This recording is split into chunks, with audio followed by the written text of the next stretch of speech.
सर्वानुमते यानी कि सर्वसम्मति से देवेंद्र फडणवीस जी को पार्टी के नेता के रूप में घोषणा करता हूं।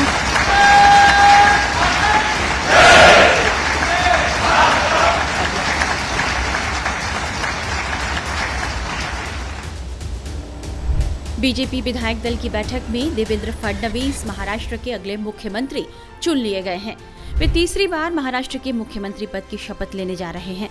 सीएम चुने जाने के बाद महायुति के तीनों नेताओं देवेंद्र फडणवीस, शिवसेना नेता और कार्यवाहक मुख्यमंत्री एकनाथ शिंदे और एनसीपी नेता अजित पवार के साथ गठबंधन की बैठक हुई। इसके बाद देवेंद्र फडणवीस, एकनाथ शिंदे और अजित पवार साथ में राजभवन पहुंच गए। तीनों ने यहां सरकार बनाने का दावा पेश करते हुए समर्थन वाली चिट्ठी राज्यपाल राधाकृष्णन को सौंपी। एकजुटता दिखाने के लिए महायुति के तीनों नेता एक ही कार में राजभवन पहुंचे। महाराष्ट्र में सीएम पद का सस्पेंस तो खत्म हो गया, लेकिन एकनाथ शिंदे सरकार का हिस्सा रहेंगे या नहीं, ये फिलहाल साफ नहीं हो पाया है।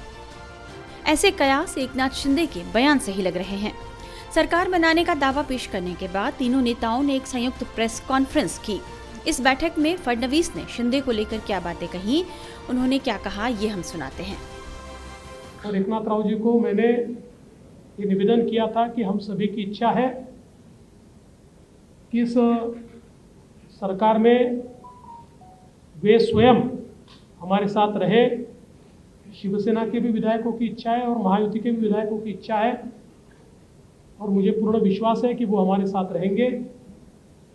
और पिछले 2.5 सालों में शिंदे जी के साथ माननीय अजित दादा और मैं, हम तीनों ने मिलकर साथ में मिलकर सारे निर्णय किए हैं और आज भी हमारे लिए ये जो पद है, ये पद एक प्रकार से टेक्निकल बात है। हम तीनों मिलकर और साथ में हमारे जो साथी पक्ष है उनको साथ में लेकर तमाम निर्णय करेंगे और महाराष्ट्र को नई ऊंचाइयों पर ले जाने का जो संकल्प हमने लिया है और विशेष रूप से महाराष्ट्र की जनता को जो वादे हमने किए हैं उन वादों को पूरा करने के लिए पूरी जी जान के साथ ये सरकार काम करेगी।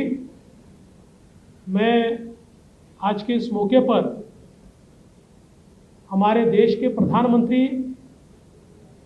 आदरणीय नरेंद्र मोदी जी का बहुत बहुत आभार व्यक्त करता हूं कि उन्होंने मेरे जैसे एक कार्यकर्ता को लगातार नेतृत्व करने का अवसर दिया। साथ साथ हमारे राष्ट्रीय अध्यक्ष जगत प्रकाश नड्डा जी और हमारे गृह मंत्री अमित भाई शाह जी का भी मैं आभार व्यक्त करता हूं।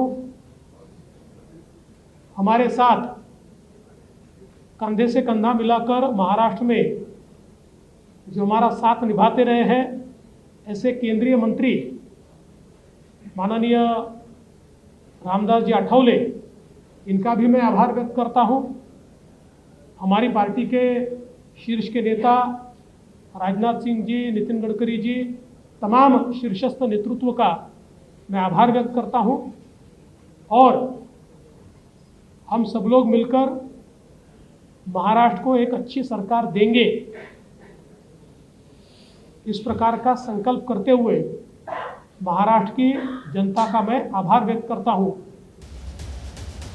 इसके बाद एकनाथ शिंदे ने कहा, मैं फडणवीस को बधाई देता हूं। मैं सरकार का हिस्सा बनूंगा या नहीं, इस बारे में शाम को बताऊंगा। हालांकि जब शिंदे यह जवाब दे रहे थे तो अजित पवार ने उन्हें टोका और इसके बाद शिंदे ने जो जवाब दिया वो काफी दिलचस्प था। अभी शाम तक रुको, अभी कल शपथ शाम है ना? तक उनका समझ में आएगा। मैं तो लेने वाला हूँ। मैं रुकने वाला हूँ। दादा को नहीं, अरे भाई दादा को अनुभव है, दोपहर शाम को भी लेने का और सुबह भी लेने का।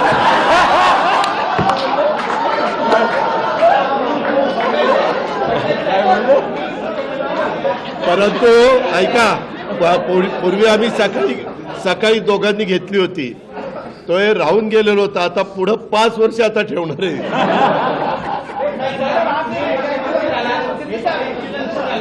काय काय अरे सगळे कन्फ्युजन दूर होतील, थोडी कळ काढा. कळ काढा. काही कन्फ्युजन ठेवणार नाही, सगळं क्लिअर.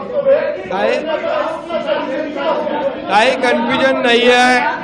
ए बाबा काही कन्फ्युजन नाही. सगळ्यांना उद्या तुम्ही 5:30 वाजता नाही 5 वाजता हजर व्हा आणि परत दादांच्या बद्दल किंवा आमच्याबद्दल काय तुम्ही बातम्या. शिंदे ने जिस अंदाज में अजित पवार पर कटाक्ष किया उससे सभी हंसने लगे. हालांकि यह बात हंसी वाली जरूर लग रही हो, लेकिन शिंदे की मुद्राएं गंभीर हैं, क्योंकि शिंदे ने यह जवाब देकर भ्रम की स्थिति पैदा कर दी है. इस बारे में तस्वीर को साफ साफ समझने के लिए शिंदे गुट की नेता मनीषा कांदे से हमारे संवाददाता अतुल सिंह ने बात की. मनीषा कांदे जी हैं. मैम, सरकार का गठन होने जा रहा है, नेतृत्व देवेंद्र फडणवीस करेंगे. तीनों नेताओं ने बैठ के प्रेस कॉन्फ्रेंस किया. पोर्टफोलियोज को लेकर क्या फैसला है? क्या तीनों ही केवल कल जो है शपथ लेंगे कि और भी ले सकते हैं? ये दोनों ने कहा है, माननीय देवेंद्र फडणवीस जी, एकनाथ जी शिंदे दोनों ने कहा है कि शाम को तक आपको इसका सब ब्यौरा मिल जाएगा. महिलाओं की एक बड़ी भूमिका रही मैम महायुति की जीत को लेकर, तो आपको लग रहा है कि इस बार प्रमुखता महिलाओं को भी दी जाएगी? मैं कोई अपने लिए कुछ कहने का इधर विषय नहीं है, मगर महिलाओं का रिप्रेजेंटेशन एक अच्छा हो मंत्रिमंडल में, ये मैं चाहती हूँ. क्योंकि लाड़की बहन योजना हो या उसके पहले भी हो, महिला 50% ऑफ द पॉपुलेशन है और इसलिए महिलाओं का रिप्रेजेंटेशन उचित प्रमाण में किसी भी मंत्रिमंडल में होना चाहिए. क्या उप मुख्यमंत्री पद पर रहेंगे एकनाथ शिंदे जी? क्योंकि जैसा देवेंद्र फडणवीस जी ने कहा कि उन्होंने मनाने आपको कुछ ही समय में पता चलेगा. लेकिन रहेंगे आपको लगता है? हमने तो सभी ने उनको कहा है कि आपको सरकार का हिस्सा बनना चाहिए, क्योंकि अहम भूमिका माननीय एकनाथ जी शिंदे, इन्होंने महाराष्ट्र में आज जो महायुति का यश है, तो वो माननीय शिंदे जी ने बहुत मेहनत की है, तो निश्चित है उनको रहना चाहिए और देवेंद्र जी भी उनको बिल्कुल छोड़ेंगे नहीं. आखिरी सवाल मैम, विपक्ष काफी सारे सवाल उठा रहा था, बहुत ज्यादा समय लग रहा था, अब आपको लगता है कि अब उन सारी चर्चाओं पे विराम लग चुका है? बिल्कुल सारी चर्चाओं पे विराम लग चुका है और ये चर्चाएं तो सिर्फ कुछ अननोन सूत्रों की थी.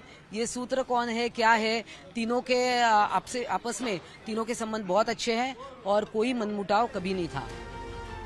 वहीं शिंदे को बनाने में बड़ी भूमिका निभाने वाले बीजेपी नेता गिरीश महाजन ने शिंदे के डिप्टी सीएम बनने को लेकर क्या कहा है, ये भी हम आपको सुनाते हैं.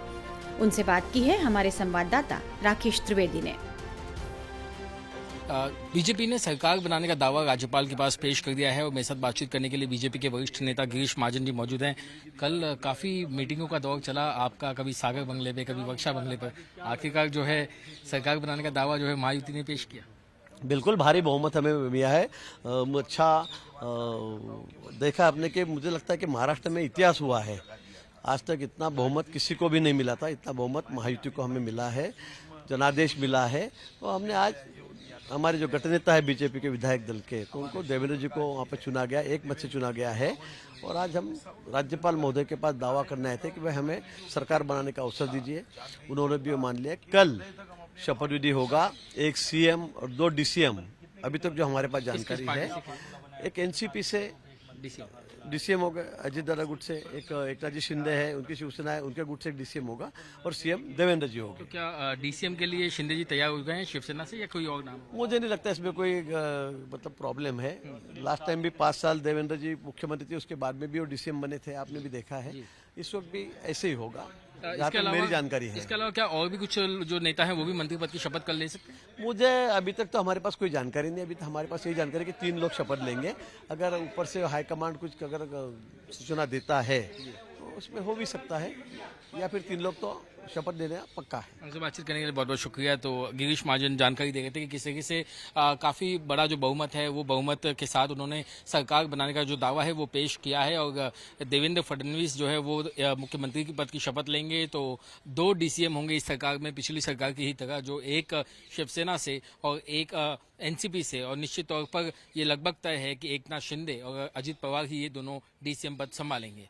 वीडियो जर्नलिस्ट राकेश चावला के साथ राकेश त्रिवेदी, मुंबई टाइम्स नाउ, नवभारत.